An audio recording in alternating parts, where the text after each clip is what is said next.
Armin Meiwes may not be a familiar name to most people, but in March of 2001, he committed one of the strangest and most horrifying crimes ever to have taken place. Meiwes, a 43-year-old German computer repair technician, was convicted of killing and eating 43-year-old Berlin engineer Bernd after meeting on an online cannibal fetish website called the Cannibal Cafe. Brands had responded to an advert by Meiwes looking for an 18 to 30-year-old to be consensually slaughtered and consumed.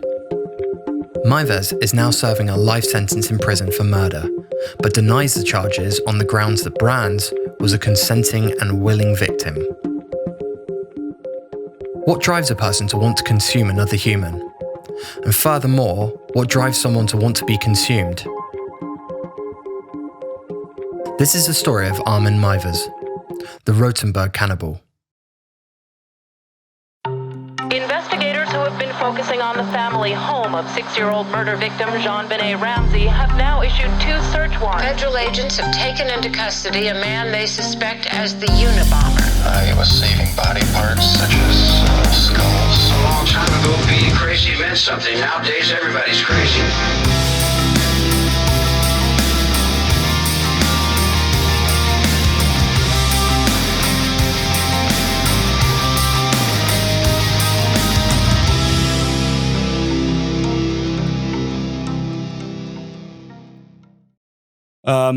Yeah, I'm not hungry anymore. It's weird how it does that to you. The old long pig. Long pig. Yeah. Long pig. The forbidden Right, good. pork. Yeah. Tasty fruit. Not had that one, but yeah, this is pretty gross. So, hi, welcome to episode 3 of Hear Me Out, a new podcast about crime, unsolved mysteries, and conspiracy theories. Today, we're talking about a German man who ate another German man. Yes. I mean, the German part is irrelevant, but it makes sense that it's a German man eating another German man. Mate, do you know, like, this is the 3rd episode now, and whenever you've got to start talking about a dude eating another dude, there's something in your brain that just goes, what am I fucking doing? What are we doing? What are we doing? But yeah, I mean, so for those that have tuned in for the last couple of episodes, welcome back. If you haven't, well, what fucking took you so long? Anyway, I'm Luke, and the fine, young, wispy, white-haired gentleman that I'm co-podcasting with is Sam. Your hair's looking good today, mate. I like it. Thanks, man. It's Yep. didn't quite go as intended. Au naturel. So, yeah. Oh, yeah. This is all natural. It's the stress of talking about cannibalism that has turned me grey. It'll do it to you, man. So yeah, I mean, whether you're watching on YouTube or listening on podcast, you would have heard the intro that I so delicately gave about Armin Meiwes. A German-born technician. He was a computer technician. And yeah, he ate another man. That happened.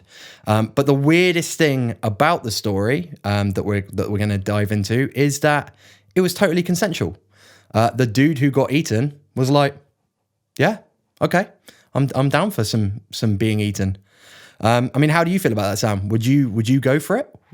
Would I be eaten, or would I eat another person? Okay, would you? Yeah, go on. Would you be eaten or eat another person? What would you prefer? I don't see anything wrong with eating a person. Honestly, I think I'd be fine if I had to. If you had to. If I could. No, I mean, I'm not talking like if an opportunity presented itself where I could just have a little nibble on another human being. I don't think. Yeah. I don't think I'd be all that keen. But like, I'll probably just go for something really, really meaty but not gross. But all the meaty parts tend to be gross, like butts and cocks, belly.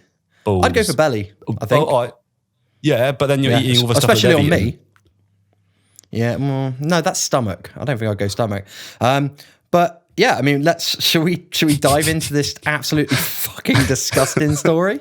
Yeah. I don't even know what possessed me to.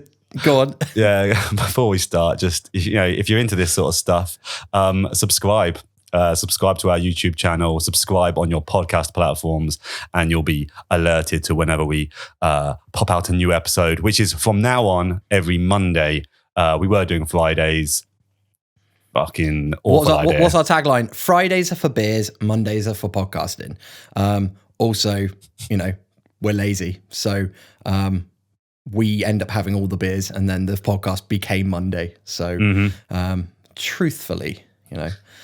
So yes, let's start at the beginning, shall we? So Armin Meiwes, German born computer technician, totally normal guy. He was born 1st of December 1961 in a place called Rotenburg near Hamburg, so northern Germany. He had his own words, he had a totally normal upbringing. There was nothing strange. He, you know, before pre-internet, he'd play like cowboys and Indians, and he just do all the normal things that a normal little cannibal does when you're young. So yeah, nothing strange about that. And then when he was 8, his dad left. He obviously sent something. He was like, "You're probably going to eat people one day, you little psycho." So get away from this dude, yeah. So daddy leaves. You know, escaped. Because he could have become dinner, so you know, fair play to him. But then he was left with his mum, and his mum was, by all accounts, pretty overbearing. She was quite controlling and sort of held him very close. So he felt like he couldn't branch out and do a lot of things. But by all accounts, when Armin was young, he was always a little strange in as much as like he made up, well, when his dad left when he was 8, he made up make-believe friends, which I guess, you know, people do. I mean, not me. I was going to say you definitely do. All your friends were made up. Leave Kirby alone. Yeah, that's all I'm going to say. So yeah, he had make-believe friends, but he it's been on the record that he was said that he had this thing when he was younger that he really wanted to make friends with people, like real friends, but he really struggled, even when he did make real life friends, he really struggled to have like a connection with them that was deep enough for him. Did his imaginary friends get jealous? They all got together, Gideon, and they said, it's fine. It's fine, Gideon. It's okay. I'm only going around to play. Friends. Yes, you're not Gideon allowed is other the best friends. Okay, Gideon. Gideon. Yes, Gideon. Fine. So yeah, he struggled to make real friends, and when he did, it wasn't enough for him. He needed that connection that he felt was like he wanted to consume them. It wasn't enough to just be friends. Like he wanted them in him, to live in him, which is fucking weird. You know, I don't even want friends, let alone friends that are inside me. So that sounded weird. But anyway, so anyway, in 1999, so we're going to skip forward because nothing great of notoriety happened, you know, in his childhood. But in 1999, his mum dies. So when he's 38, his mum passes away. So that overbearing figure that was present in his life is gone. It's gone now. And so he's free now. Yeah, so I was going to say, so we often see like overbearing mother figures in a lot of serial killers, murderers in these stories. But what you're saying is the other traits that we would often see from an early age weren't present in this guy, which kind of what makes it a little bit peculiar. Absolutely. Okay, cool. Well, she's dead anyway, so he's 38 and she's dead. He's 38, she's gone. So he's like, okay, well, I've always had these weird thoughts about like consuming people, but he doesn't state as to whether at this point he was like, he wants to eat someone. He just knew that he wanted this deeper relationship. So it was around this time that he started stumbling across like cannibal forums.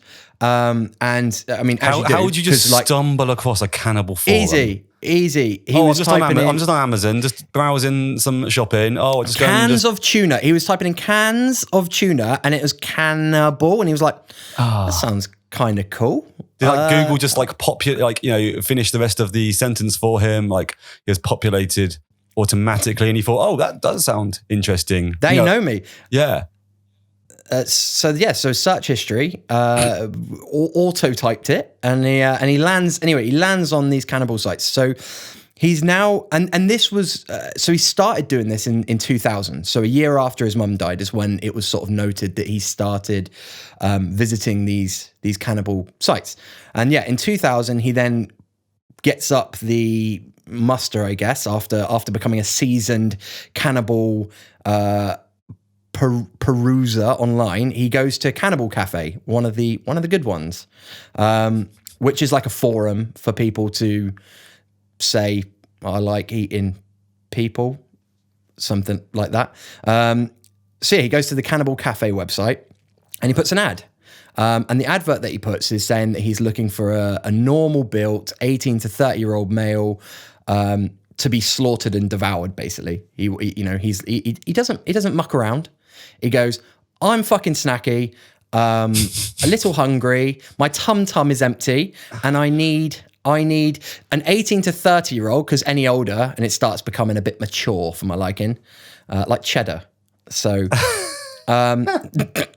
imagine, right, being I imagine that fucking it does, picky. though. It's like lamb and mutton and stuff, isn't it, though? Like I guess as you get older, you can imagine that the meat is getting less juicy. He's not eating any other people. So like, how does he know what age is a good range? I mean, I guess the 18 was like, well, you got to be consenting. And I imagine that it's not necessarily about the quality of meat that he's after here. I think that as a fetish, there's a lot of things intertwined with the fetishists and whatever makes him tick. And I'm guessing like he's been thinking about this scenario for a long time in his head. You know, like for years, he's probably been fantasizing about eating someone, and he would have built up this character in his mind to help him. So to help him realize this fantasy, he's looking for that guy that he's been imagining. I imagine that's what it is. Yeah. Yeah, well, I mean, I can't imagine what it is. So thanks for your input, because for me, it's fucking mind blowing. But yeah, so he goes on this website and he goes, snacky, I'm hungry, does anyone want to be eaten? And the weirdest fucking thing is that people were like, yeah. Now, I can only assume that he got certain responses because it was more of a like role play, like, yeah, I want to be eaten, but they were just fucking pussies. They didn't want to go through with it. They were just... They wanted the fantasy of eating someone, but not the actual going through with it. And I think that people are into this. So this is a it's a fetish called vorophilia. Wait, let me try that again. Vorophilia. Yeah, I got it right. out. Okay, and it is just that. It's just a fetish. It's just what people are into, I guess. And there's soft vor and there's hard vor. And then I'm a carnivore. Maybe that's where it comes from. It's fucking weird. It is weird, but they categorize themselves, and they categorize what they're sort of into. There's like subgenres. So soft vor is the idea of being consumed or consuming something whole. You know, so think like without necessarily the goriness and the death and the cutting apart of meat. You know, but then there's people who are into hardvore stuff, you know, which is about being killed and cut up. And if you're gonna do it right, go hardvore or go home, because like go hardvore or go. That's my tagline. Go hardvore or go home. Yeah, but what they all have in common is that, like you say, a lot of these people, it is just a fantasy, and the reality of living it is pretty final. So a lot of them don't actually do it; they're just like thinking about it. It's the pain thing as well. I think some of them, you get people out there that like being like tortured or like being, it's quite sadistic. They like being hurt, and I think that ties into the whole like being eaten side of things. But like, there wasn't a lot of people that really wanted to go through with it, so he actually does. Early on when he was in these chat rooms, he meets someone called Borg Jose, I think his name is Borg Jose, or Jose, I guess, and he meets him first, and he actually, this is the initial sort of, this is probably where he got the idea of like, fuck, this shit can actually happen. And he meets this guy, and he goes back to Meiwes' home, which is in Rotenburg, Germany. Goes back there. He's still at the family home, which is weird because, all the mum's paintings and stuff hanging on the wall. And they get through to the stage where Borg is laying on his dining table, like offering himself up. But I think when it became to the point where it got fucking real, it was like, oh shit, I'm about to actually be eaten. I'm not sure I want this. He goes, I've got a tummy ache. I need to go home now. So Borg's a pussy. Hold up. You can't eat me with a tummy ache. I mean, absolutely not. No. Spoiled meat. Well, maybe that's why. But like, when you don't want to get the shits, mate. Yeah, when I'm getting eaten, I have to be in tip top health. Absolutely, you do. And to be fair, I think once he had said to him, "I've got a tummy ache," Meiwes was probably like, "Well, no, then you've put me right off, mate. You've put me right off because you don't feel well. How am I going to feel once I've eaten you?" So Borg You're full of goes diarrhea. on his merry little I don't way. want to eat your diarrhea. Absolutely, I don't. I mean, eating a human is one thing, but a Poe human, that's where I draw the line. Right. Anyway, so Borg gets like, he goes, and Meiwes is like, back to square one again. Just when I thought that my old tum-tum was going to be full, not. So he carries on. He carries on the forums, having chats with several people, but it never leads anywhere. And then in 2001, January of 2001, a guy called Bernd, he responds to his advert, and he basically says, I think he responded to the advert with just the heading of "Your dinner?" ? Which is, it's like Just Eat, isn't it? It's like, your food's here. So Bernd is like, he's keen for it, and they carry on. The two of them carry on talking. They're discussing what they're going to do, how they're going to do it. All on the forum. They haven't met yet. And then in March 9th, 2001. So 3 months after they start talking, they've had all this dialogue about what they're going to do. They meet. They finally meet. Bernd gets a train because he's Bernd was a Berlin-based engineer, and was in his late 30s at the time, and he gets the train to near Rotenburg and meets Meiwes, who picks him up from the station, and they head back to Meiwes' house. And yeah, this is where the story, man, gets fucking dark. So just the thought of somebody, leaving their house, they finished work that day, they're leaving their house, they've got on a train, they know that they're going out for the evening to be killed and eaten. I mean, that's pretty flipping dark. It's a really hard thing to comprehend. I mean, I don't think you can. How can you? Like, unless you're in the mindset of like, well, do you know the weirdest fucking thing about that is that like, it wouldn't even be a sad affair for him. He's not like, I'm going to die today. It's like, this is what he wants. He's put himself in this situation like, I can't wait to be eaten. I actually can't wait to be eaten. And you've got two men who both have really opposing views on that morning. One of them's like, I can't wait to go and get eaten. The other one's like, I can't wait to eat someone tonight and take their life. So it's absolutely nuts. And like, I mean, I'll bring it in now to the story because I think it's probably important to know it before we talk about it, so we know what sort of mindset that Meiwes was in. But I said a little bit earlier about him he wanted to consume people because he wanted them to be a part of him. And like, that was what was so important to him, is that he didn't want to eat someone that didn't want to be eaten. He didn't want to take someone's life because that wasn't him. He wasn't, in his mind, he wasn't a murderer. He wasn't going to take someone's life. That's not what it was about for him. He wanted someone to sacrifice their life so that they could continue living inside of him. Like he had this vibe that like their souls would basically be entangled. So it's really deep. It's not just like, I want to eat someone for the fact that like, I wonder what it tastes like. This is like, I need someone to be a part of me and they need to sacrifice themselves. So when he found Bernd Brandes, he found that. He found that person who was his exact match. So yeah, I thought that would be a good thing for people to know before we get into this, because it isn't as simple as, I wonder what people taste like. Okay, man. So we're at the house. He's ready to go in, get eaten. Mm-hmm. What happens next? Right. So yeah, they pitch up back at his house, and they go in, and at first nothing really happens. They just go in. He shows them around.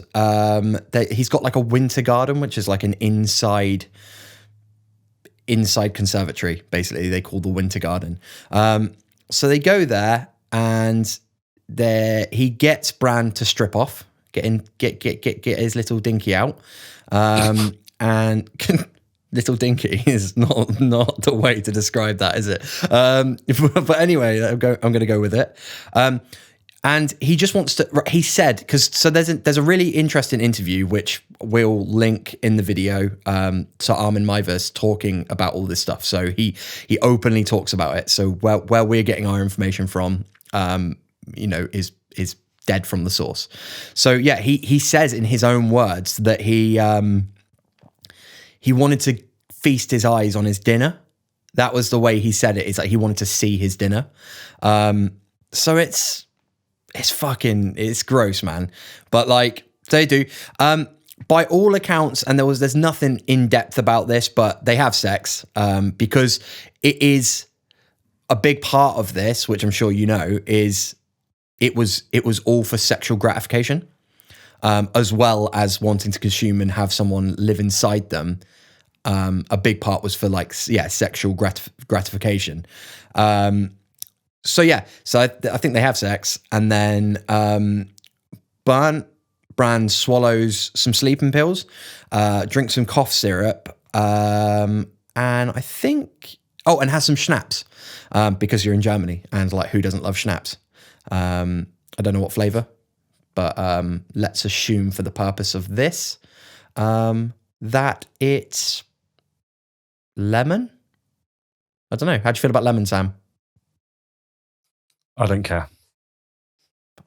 Who doesn't care about schnapps? Anyway, so has some schnapps, and this was to, I guess, put him into a kind of sleepy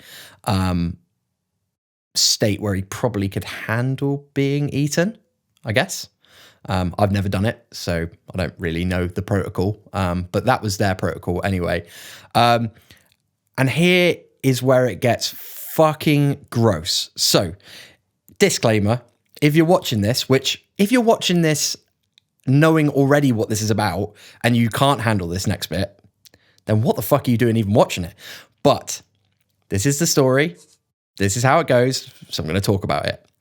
So yeah. So the next bit, he's naked. They've had sex. And now Bernd Brandes wants Armin Meiwes to bite off his winky, to bite it off, clean off with his teeth. That's what he asks for. And Armin Meiwes tries. He gives it a go, but it's too squishy and he can't bite it off. So they're like, right, well, what do we do? That's how we were going to do this, and we can't because it's like a little grub. I can't get it off. So he cuts it off with a knife. That actually happens. True story. He cuts his Winky off with a knife. And they both, so when he cuts it off, it was said that Bernd was like obviously screaming in agony. But after about 30 seconds, he just stopped screaming and was like, it doesn't hurt anymore. It's fine. But he's bleeding obviously fairly significantly at this time. Mm-hmm. So they try and eat it again now that it's been cut off. But again, it's still too squishy. They can't bite it. They can't bite it. So they decide to cook it on a frying pan in his kitchen with some garlic. I think he cooks it with a little oil, some garlic. You know, you need to take it. It's important that even if you're eating a Winky, that it tastes like Nigella Lawson has had her hands on it. Yeah, you don't really want it to taste like dick, do you? What would Jamie Oliver do when eating a Winky? He wouldn't just bite it. He'd put a bit of garlic in a pan, get it nice and hot, and you braise. You know, you treat it like a steak. So they do that. But I guess you're showing a level of respect, aren't you, for the consumption of this human that you are ultimately going to get. I guess so. Yeah, especially if you're into being a chef. You know, you're into your cooking. Be like, look, mate, I'm not just gonna gobble it straight down or swallow it. I'm gonna cook it up. Winky. Yeah, a seasoned Winky. So anyway, going back to like being a connoisseur of the Winky, Armin Meiwes, he should have done his research because he fucks it up royally, right? He burns the Winky. So they try and eat it, but it's too burnt now. So he's like, well, we can't eat it. It's no good. Now, I can only imagine being Bernd Brands being like, the one person that I give my life to and my Winky to eat, and you fuck it up. So I would be livid. But I'd be pretty livid, yeah. That's when I'd leave. I think I'd go, do you know what? I'm done here. If you can't cook that, what's the point of us moving forward? But he doesn't. He stays.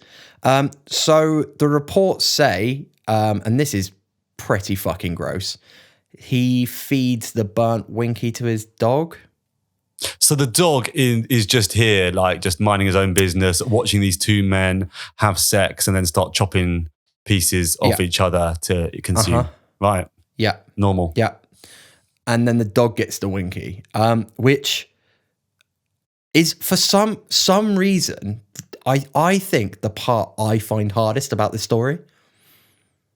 I don't know why, but I'm like... It's feeding an unwitting, unknowing dog a part of a human being. Yeah. It's exactly that part that I think I find the hardest to deal with. But he does. Anyway, so that's done now.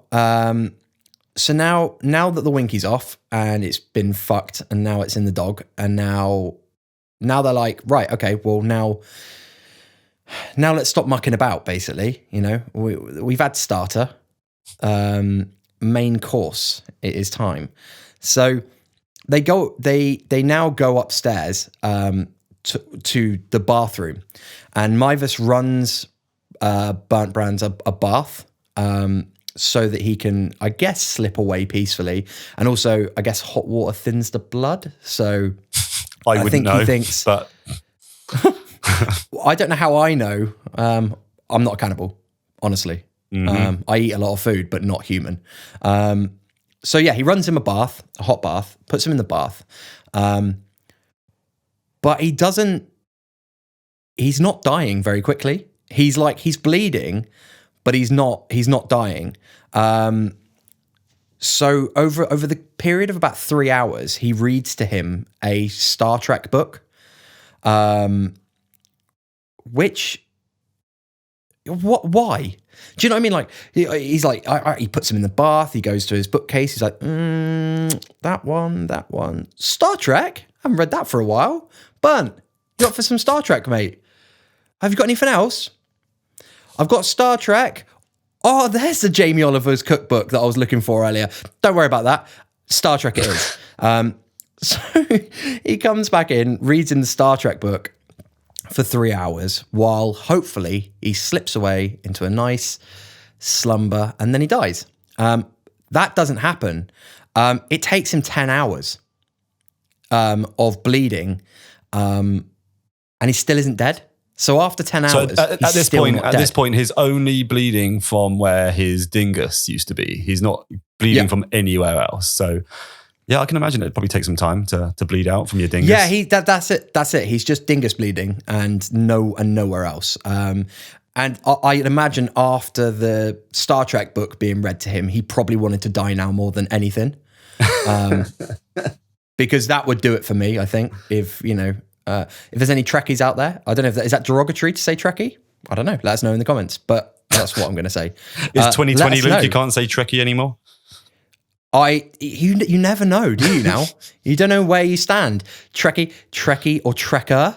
I don't know, whatever you want to be called. I'm fine with it. It's up to you. It's Trekkist. It's Trekkist to stay Trekkie. So 10 hours later, he's still fucking going. Please kill me. And he's so Meiwes now. He did. It's important to say in his interview, he said that he didn't want to murder him in a case of like killing him. Like he wanted him to die, but I guess he didn't really want to do the dirty work. But after 10 hours, he's like, I'm fucking ravished. I'm so hungry now. Like I am starving. I didn't eat all day for this. I didn't eat yesterday, and there was a meal deal on offer, and I didn't eat it. So I'm really hungry, and you've taken ages to die. So he stabs him in the neck multiple times. After praying for hours, because he said he prayed because he wanted forgiveness for having to weirdly take his life, he stabs him in the neck, and this does finally kill him. So then when he's dead, he drags him to the room that is affectionately called the slaughter room, because that's where he basically butchers him. He cuts off his head and hangs him. I mean, this is fucking gross, man. But yeah, he cuts off his head and hangs him from a butcher's hook in the slaughter room. Yeah. Again, there are videos of like the rooms and the house.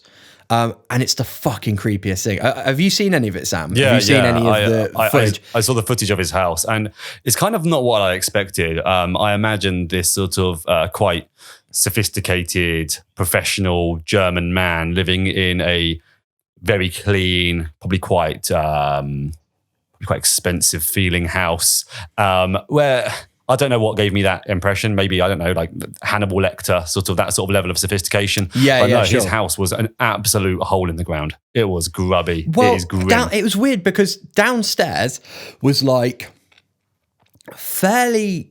I mean, it was his family home, so it was fairly old school. Not a shithole, but like it was very old. But then upstairs in what's dubbed the slaughter room, it literally looks like something from Hostel. It's the scariest looking place.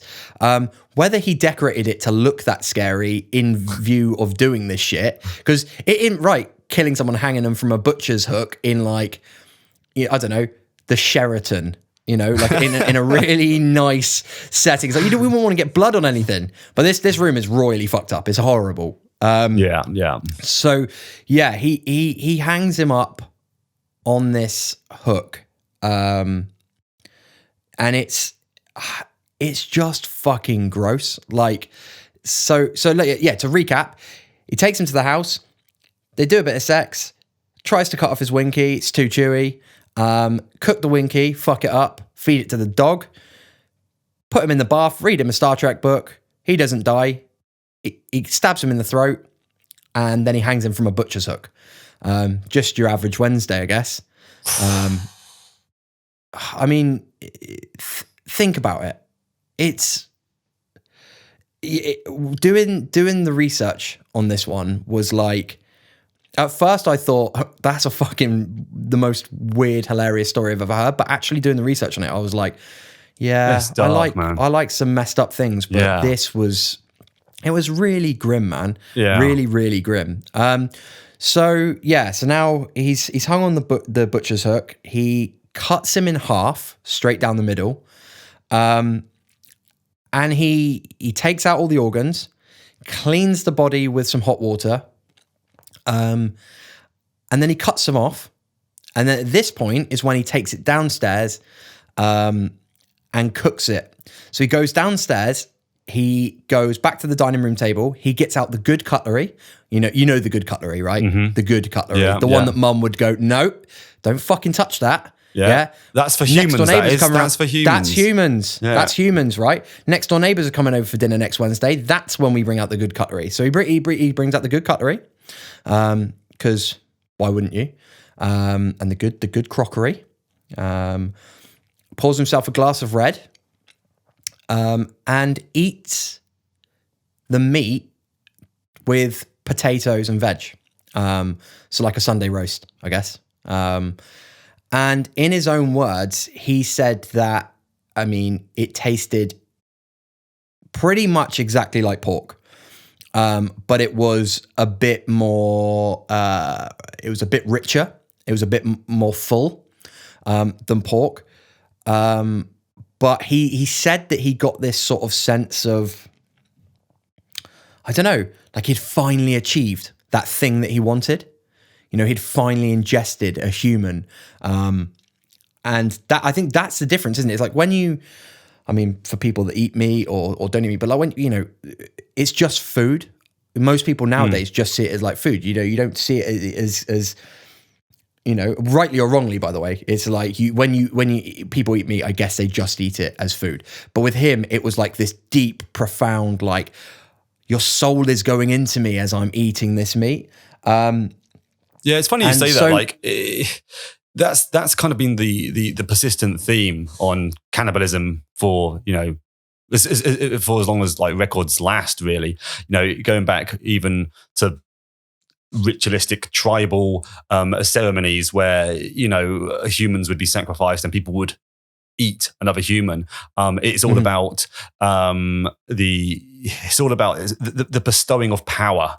It feels like you're eating another person, you're eating their vitality, their attributes, and it's bestowed upon you as the consumer. And it's not just the meat. No, it's not like just eating it for meat. You're eating it almost symbolically. Yes, and that's what he says. He very openly says that it was about someone sacrificing themselves so that he could have that gift, and so that the person could live on through him and in him. But yeah, he eats it and he's super happy, right at the moment, because he's finally got what he wants. And now he once he eats him, I guess he packages the meat up, and he stores it in his freezer. And over the next 10 months, he eats 20 kilos of human flesh. So it wasn't. So he really fucking went at it. Really went at it. There's a few dinners there, isn't there? That's Joe Wicks would be proud. Do you know what I mean? Like that's like, when he's like, oh, got to make sure that you cook your meals ahead of time. Meal prep, prepping. Yeah, meal prep Sundays. He's prepping. Get that bit of cock out. Gets that. Well, the cock's gone. The cock is the cock's in the dog, isn't it? The cock's in the dog. I'll have the balls. If anyone's joined this podcast or the YouTube video at that point, I am sorry. You're going to have to go back to find out why the statement "the cock's in the dog" comes up, because it is not how it sounds at all. What is there a socially acceptable part of a human, any human that you can eat, like which is like not shocking to society? I don't know if it's not like part. I think it's more circumstantial, right? Because there was that plane that crashed in the Andes. The plane they crash, made a film about it, Alive. Yeah, and they eat the humans to stay alive. Like, my own personal opinion is I think that's probably the only time where it's super acceptable. I think even the backlash from that, though, I think that they did. Yeah, there was backlash from that in terms of like, I don't know if it's Christian faith or whatever faith that a lot of them were into. I don't know much about religion, but they were not like almost shunned from their church because they had committed the ultimate sin, which was eating a human flesh. Yeah. Which I guess is easy for people to fucking say until you've been, marooned on the top of a mountain. A bunch of people are dead, probably your best friends. I mean, let's face it. If you're in a position where you're eating someone and you're not a cannibal, that's probably not a chosen position to be in, is it? You know, no. You're having to fucking eat your wife or whatever. It's pretty savage. Gideon, quiet now. There's not much meat on you, Gideon. Oh, Gideon, pipe down. So yeah, that's and so yeah. To answer your question, no, I mean, there's definitely no part of a human that I think is better or worse. I mean, there probably is, but unless I get forced into that situation, I don't really know what it would be. What about you? Is there any do like women eat their own like placentas and stuff after giving birth? For like nutrition and baby-related power. That does happen. I guess if it's yours, if I want to bite off a finger, no one's telling me I can't. Do you know what I mean? You bite your fingernails, don't you? I mean, that's okay. I'm not eating. All right. Yeah, if I bite your fingernails, I guess you're eating part of a human, aren't you? I mean, I wouldn't bite your fingernails. I also wouldn't bite my fingernails and swallow them. So no. A bit different. You pick your nose and eat it, though. Seen you do that. You said you wouldn't bring that up. Okay, I did say that. Sorry, buddy. It was Gideon. He made me. Bloody Gideon. So what a tangent there. What part of a human would you eat or is okay to eat? None, to finish that conversation. None unless you're on a mountain. So yeah, he consumes 20 kilos of the human meat over the next 10 months until an Austrian student who I've got questions for this Austrian student, by the way. So if you're the Austrian student and you see this podcast, fucking call me. Because he tips off the police, but because he sees the posts on the Cannibal Forum. What were you doing on the Cannibal Forum site, mate? And like, what? At least he went through with it. You've done nothing. You've just dobbed him in. So honestly, they were posting publicly about their plans to actually do it. Yeah, but yes, they were. No. Okay, actually, I've missed a part which will make sense here.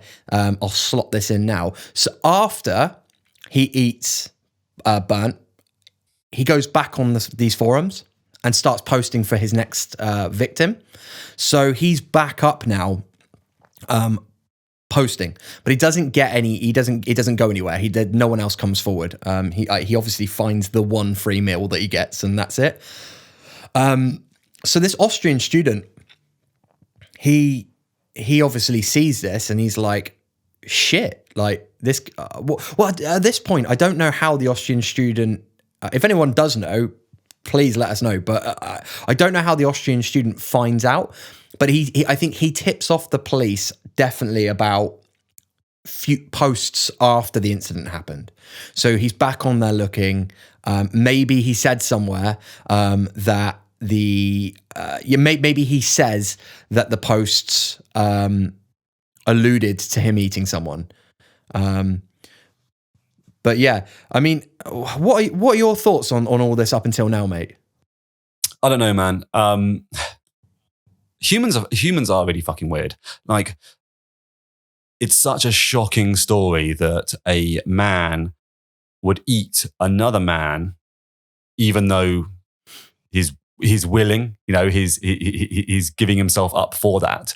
Where what's not shocking and what's completely normal is the fact that we are farming other species of animals on a global scale where their sole purpose is just to be fattened up, to be killed, to be eaten, and to feed us for nourishment. In a time, I guess, where a lot of people would argue we don't need the meat of animals to be nourished. I mean, I'm guessing that, well, I'm not guessing, but, our ancestors did need meat. They didn't have the ability to manufacture foods that would give them protein, etc. But yeah, we do that, and we accept all the deforestation, and we accept the fact that it's the unsustainable destruction of our planet, essentially, for the sheer purpose of murder for us to eat. I absolutely agree, and you hit the nail on the head there. It's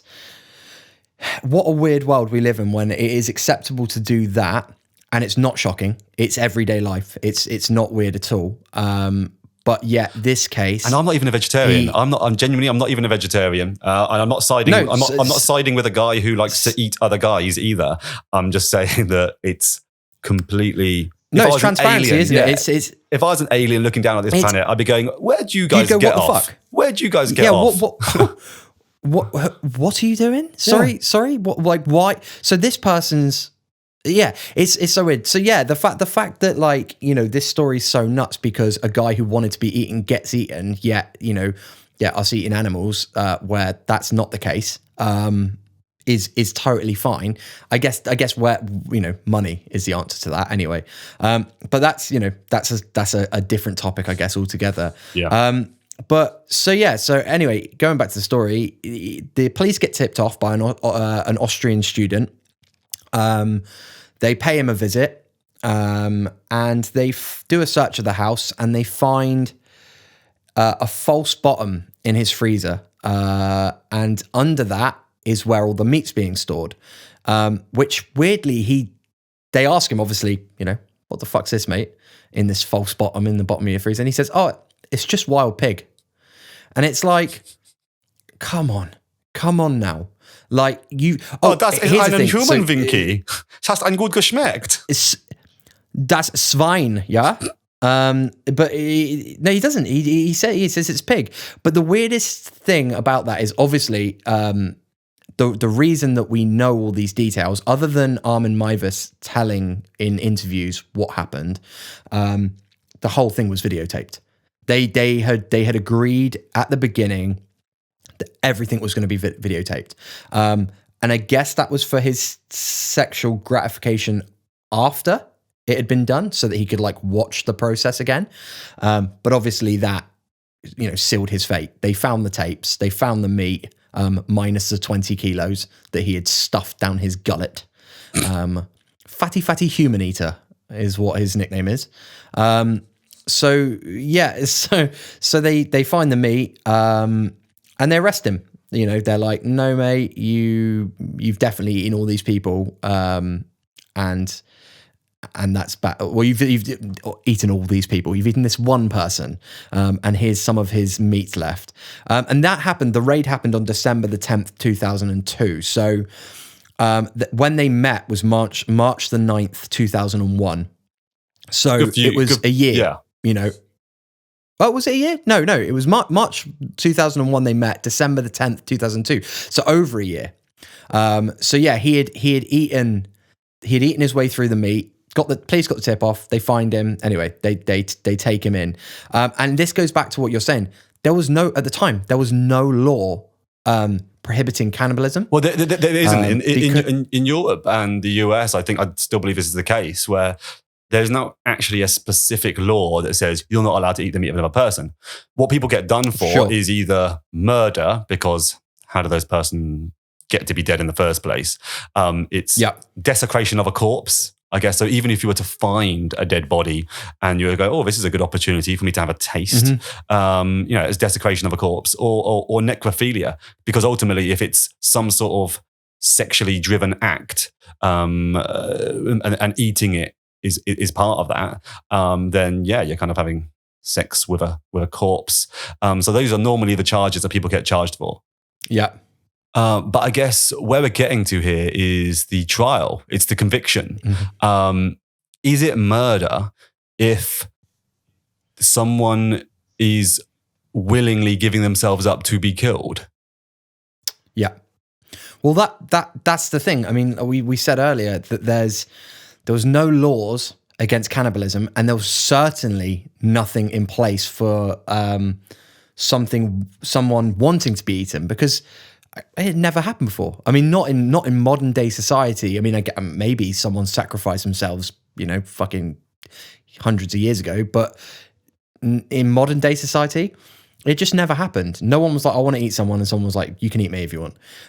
So that gave the courts, it was difficult. So originally, the police raided his house December the 10th, 2002. Then on the 30th of January 2004, so 2 years after, I guess he had been held or potentially released on bail or whatever between this period. But on the 30th of January 2004, he's finally convicted, but he's convicted of manslaughter. So because of these laws that didn't exist, they had to invent them. And at that point, they were like, okay, well, he wanted to eat someone. Someone wanted to be eaten. So therefore, it was consensual. Everything about it was consensual. This was all held up by the videotapes that they had, which, by the way, have been locked in a safe, never to be seen, because fuck that. Imagine being the police that has to review that tape. Oh, man. It's like, Dave, can you come in today? Yeah, sure. It's my day off. There's a tape. You're the lucky one. You've drawn the short straw to review this tape. What's it about? Just come in. Just you'll watch, find mate. out. Yeah. You'll find out. Imagine that. Fuck, that's dark. Yeah. So 30th of January 2004, he gets convicted of manslaughter, and he's given 8.5 years in prison, which was such a big thing in the media, because obviously people were like, hang on a second, he's just eaten someone and you've given him 8.5 years. But then at the same time, they're like, but did he do anything really wrong? I agree that he should get something. I mean, I agree that it's like it is a crime. If you think about it, it's euthanasia. Yeah. It's in the same, it literally falls in the same category as euthanasia. Someone wants to die and you assist them dying. And that is, in a weird way, exactly how this plays out. The dude wanted to die in a certain way, and Armin Meiwes gives him that out. So he gets 8.5 years. Were you going to say something? No, You looked. I think that, euthanasia, and there's a strong argument to legalize euthanasia, and I'm massively behind that. I think that to compare this to euthanasia and just to have completely unregulated euthanasia, where I can just turn to you and say, dude, do you fancy just offing me? Do you want to die? Yeah. Who's to say that, even with the video footage of the slaughter, that Meiwes wasn't threatening to kill this dude's family unless he gave himself up. That way it's not then as willing as it looks. I mean, that's 100%, I don't believe that is to be the case here, but no. I'm not letting him off the hook for manslaughter on this one. Absolutely. I think the evidence suggested that it was definitely both of them who entered into this with the same, they both wanted to do it. So I think that was never in question in the courts. It was always like, okay, he wants to do this and the other guy wants to participate. So yes, I mean, like I said, saying that they're the same as euthanasia, it obviously isn't. I'm just, for clarity, it's along the same lines as someone wanted to die, someone assisting that. Yes, it's unregulated, but there was no laws. So anyway, he gets 8.5 years in his first trial in January 2004. But then 2 years later, the courts ordered a retrial, and now they went back and they reviewed evidence. And because it was planned and because there was calculation done, and because it was done for sexual gratification, oh, that's Corona. Yeah, it's Corona. It's coming. Oh dear. So because there was calculation in place, and because it was all planned out, the courts ruled that and as well because of the sexual gratification, the courts now ruled that no, this was premeditated, it was calculated, regardless of whether Bernd was willing. It was In fact, murder. It wasn't manslaughter now. So they ended up slapping life on him and putting him away because he wasn't insane. There was no arguments that he wasn't with it. He knew what he was doing. He knew that it was wrong. He knew that he shouldn't, but his sexual gratification and his fantasy just wasn't, it was just too much for him, and he had to carry it out. And that's absolutely nuts. Go on, sorry, mate. There's just one thing that I find so fucking the best ending. Well, it's not ending. We'll discuss it a bit more, but he's now a vegetarian. Well, I guess that's for his parole hearing. Surely that is. I'm a changed man. I'm a changed man. You? Yeah. Tell me. Vegetarian now. Yeah.